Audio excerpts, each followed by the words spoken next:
Magandang araw mga ka-riders. Ako po ay Jigsaw user ng Baguio. Pero ang aking katanungan ngayon ay para po sa lahat, lalong-lalo na sa mga Batikano o sa mga may matagal ng experience sa pagmumotor. Kasi po, ngayon po na-aksidente po ako. Sumemplang po si Jegsy sa ganitong uri ng kalsada.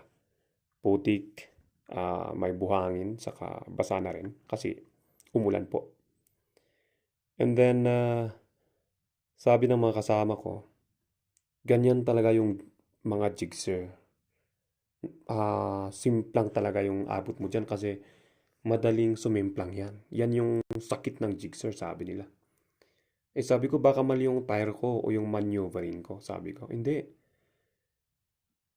Yan talaga sumisimplang, sabi nila. Yan yung sakit ng mga jigsaw ngayon, sabi nila.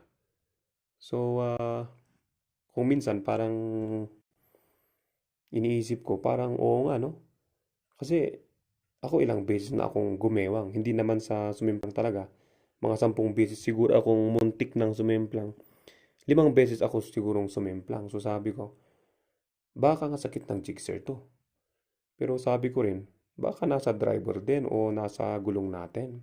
Kailangan natin ng dual sport. Kasi ako naka Pirelli, Diablo Rosso tayo.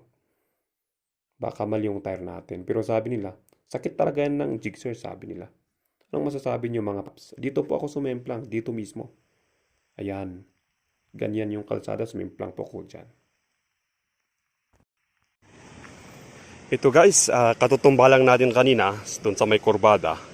Okay, so wala na. Yung jacket natin, yung helmet natin.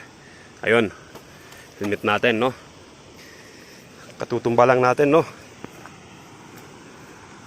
So yung motor natin dito, ugasan natin, katutumba eh. Yung ano natin mga kaibigan, ito. Kung tatanungin niyo ako, may tulong ba yung crash guard? Dito mga kaibigan, may tulong. Kung tingnan niyo yung crash guard ko, ayun, grabe siya.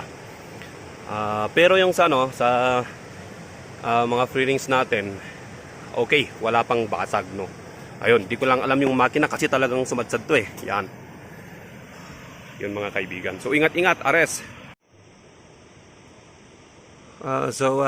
After the accident, no, masasabi ko, buti na lang, hindi man kompleto yung gears natin, pero ito, malaking tulong to, no? Napansin ko malaking tulong to, itong globes natin. Okay? Malaking tulong siya. Pinangsalo ko sa pagbagsak ko. Ayun. Tumama ito. Maganda, walang damage yung kamay natin. Okay? RS mga kaibigan.